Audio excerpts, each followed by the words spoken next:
Hey, what's up everybody? Welcome to another episode of B is for Build. I'm Chris. We're back on the Evora and it's almost finishing time. So, in this episode, I have a very specific goal. Let me do something real quick. I made a line. In this episode, I'm gonna stay focused on everything behind that line and try and get everything done. And the next episode, we'll do everything in front of that line and get everything in front of the line done. And if my math is correct, then we'll be done with the Evora. That's just my way of saying I'm gonna focus on everything behind that line, and no matter what is like irking my mind and worrying me about the front, I'm not gonna pay attention to it. Focus on the back, gonna do everything that I need to do the back to get it all done in this episode. Stay tuned.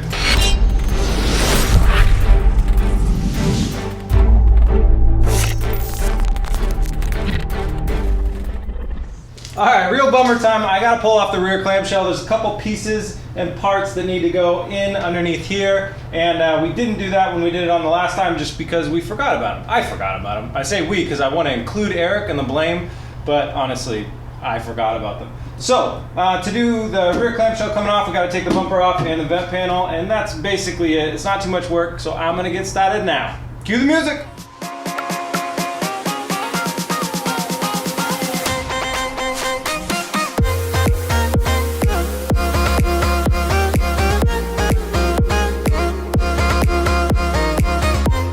All right, it's off. I have no idea what's next exactly. So far, I topped up the water a little bit. I want to top up the power steering a little bit, give the engine bay a little clean. I'm gonna hit it with some compressed air.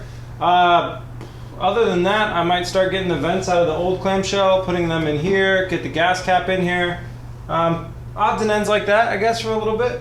I don't really know. I'll update you guys after I get some work done.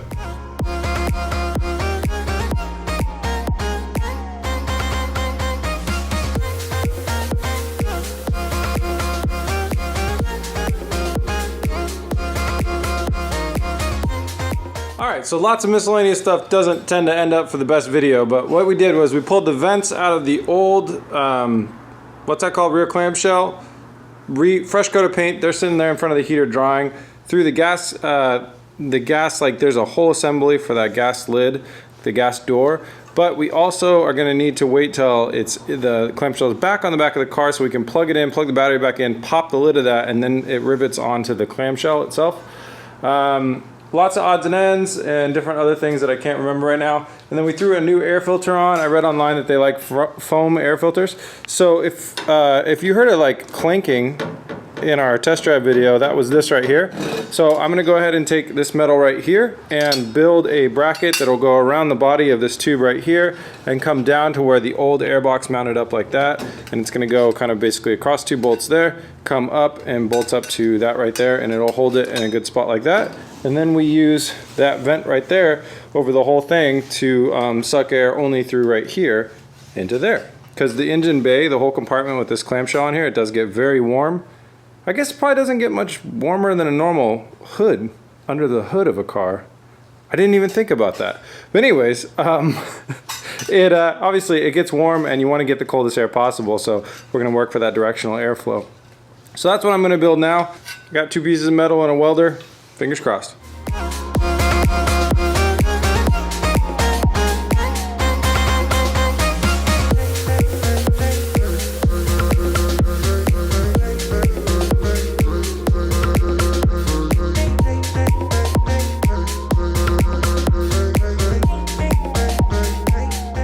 Alright, it is fabricated and installed and worked out great. So what we have is this metal band. It runs around. I put a piece of Gorilla Tape underneath this so we don't have metal on aluminum action. So there is some insulator there.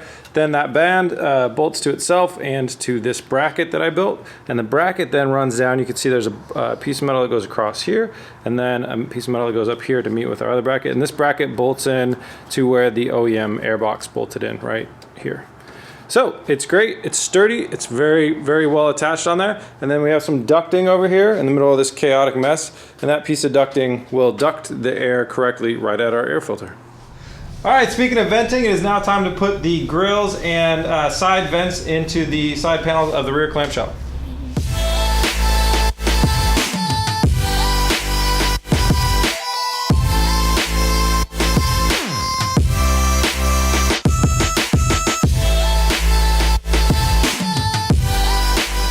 All right, vents are installed. We got this one in here, which let me flip you around here. So on the inside, the air comes in right through here, comes out here into that, which then gets filtered directly at that. On the other side, you have a little bit different of a setup where it comes in the side and there's actually an electronic fan there to keep the air moving, I guess, and then it goes into that thing right there, which flies in there, which cools the engine bay, and then the air flies out the vent panel at the top right there. So next thing we got to do is put the rear clamshell back on.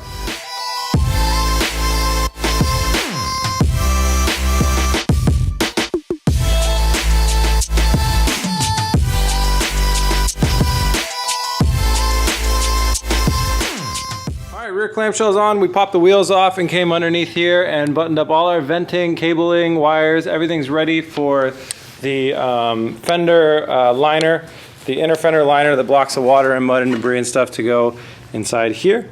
So the next thing we're going to do is, if you remember our rear sway bar, we broke a linkage in there. They look like this. I got a new one for the other side, so we're going to go ahead and reinstall our rear sway bar.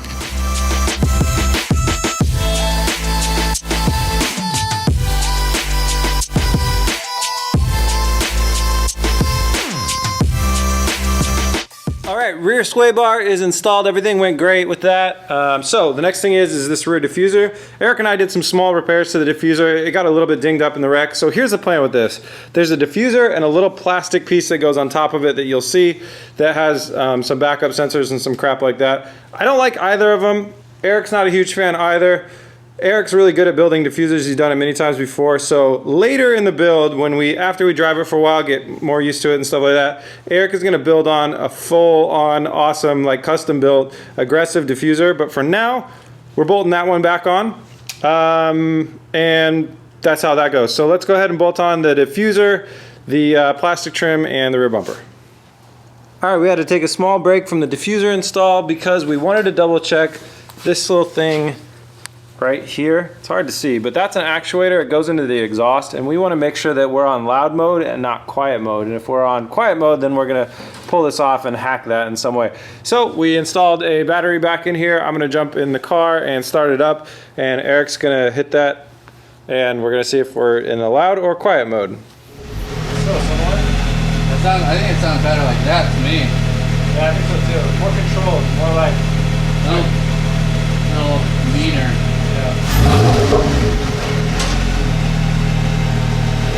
Versus that.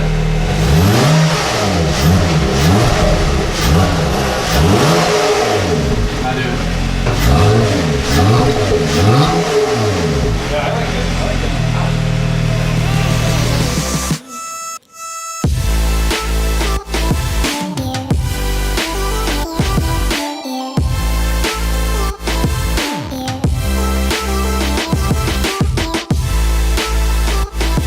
All right, so you can see this new addition of this piece right here, this plastic trim piece that has the reverse sensors.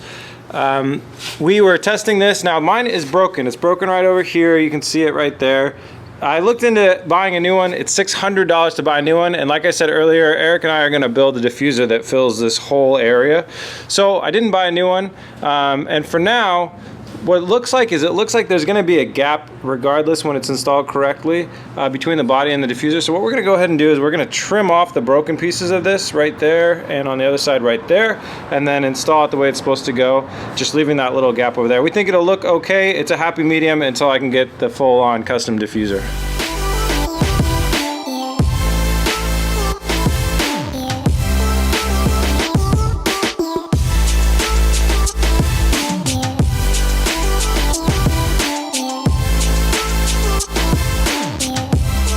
All right, we've started working on bolting down the rear clamshell. So we went to the most front piece, lined it up with the body door and body lines, and then we bolted it down to the frame. So that's good. Now we're gonna bolt on the top and start working our way back, bolting stuff on.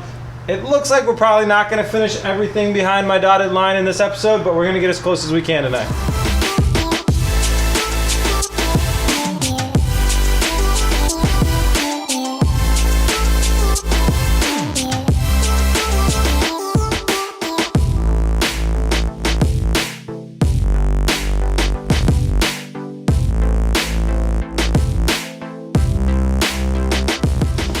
All right, guys, we struggled, but we got this rear hatch on and aligned perfectly. So But it is very, very late. I gotta go to work tomorrow, so we're gonna call it a wrap right here. We're gonna turn this into from being 2 episodes doing front and back to front, middle, or back, middle, and front.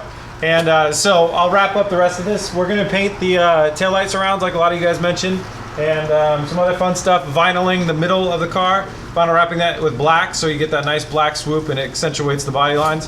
Lots of great stuff, but we accomplished a lot of stuff, getting all the body lines working really, really nice so far, so I'm very happy about that. We are so close. This car is so close to being done. So it's all very cool. If you want to find BS for Build in more places, head over to facebook.com/BS for Build. My telephone, excuse that. And BS for Build on Instagram. And if you like BS for Build, you want to support, you want to help out, head over to bsforbuild.com, scroll down the shop, pick yourself up a hat, or key tag, or one of the new shop banners, or we got these new smaller stickers. They're like this big, and they can go in corner window glass. And I gotta remember to bring one in and put one on the Evora ASAP. Thank you guys so much for watching. Please remember to like and subscribe. Hope you guys have a great day. Peace! Come on!